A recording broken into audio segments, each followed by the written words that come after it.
쏙쏙 부동산입니다.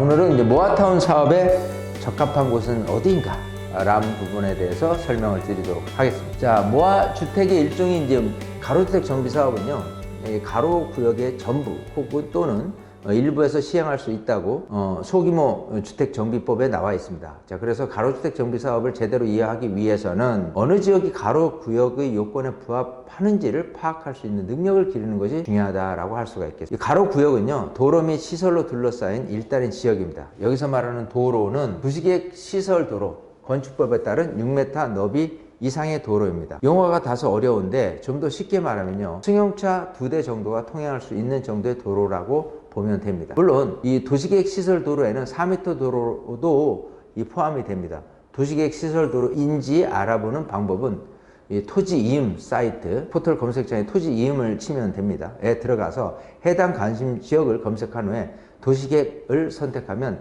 해당 지번 중심으로 도시계획 시설 도로 등을 확인하면 됩니다. 개인 소유라고 하는 이 사도를 제외하면 웬만한 4m 이상 도로는 대부분이 도시계획 시설 도로입니다. 도시계획 도로는 물론이고 사도법에 따라 개설됐거나 신설, 변경에 관한 고시가 된 도로이어도 사업이 가능합니다. 사도는 해당 지번에 대한 소유자가 개인이므로 등기부 등본을 열람하면 알 수가 있습니다. 그리고 2019년 10월 시행규칙 개정 이후에 기존의 도로뿐 아니라 가로주택 정비사업의 시행자 혹은 조합 설립 인가 신청을 위해 국계법, 사도법 등의 법령에 따라 6m 넓이 이상의 도로를 신설, 변경할 수 있는 계획을 제출한 경우 그 예정 도로까지도 사업을 할 수 있는 도로로 보고 있어 가로구역의 범위가 계속 확대되고 있어서 이 가로주택 사업을 할 수 있는 대상이 더욱더 넓어지게 됐습니다. 그리고 이제 앞서 말한 것처럼 시설은 이 도로는 아니나 도로로 간주하는 것들입니다. 예를 들어서 학교라든지 이 공용주차장, 공원, 광장, 녹지, 하천, 공공용지 등등 우리가 흔히 기반시설이라고 말하는 것들입니다. 이런 곳에 접하는 도로도 도로로 봅니다. 그리고 가장 중요한 요건인 둘러싸인 일단의 지역입니다. 즉 위에서 말한 도로나 기반시설로 둘러싸이지 않으면 가로구역이라고 말할 수가 없습니다.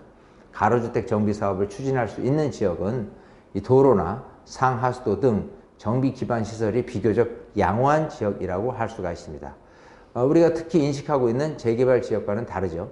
재개발 사업은 주거 환경이 정말 열악한 곳에서 추진이 됩니다. 4m 도로도 드물고 주로 구릉지가 많으며 이 도로에 접하는 주택도 많지 않습니다. 군데군데 계단으로 이어진 통행로도 눈에 띕니다. 그러나 가로주택 정비사업 추진하는 곳을 보면요, 재개발과 같이 자연 발생적인 주거지보다도 이 도로도 반듯하고 4에서 6m 도로도 잘 갖추어져 있는 곳에서 실시가 됩니다. 즉 정형화된 가로 체계를 갖추고 있는 지역에서 주로 추진이 됩니다. 이 모아주택의 대부분은 가로주택 정비사업 방식으로 사업을 실시를 하게 됩니다.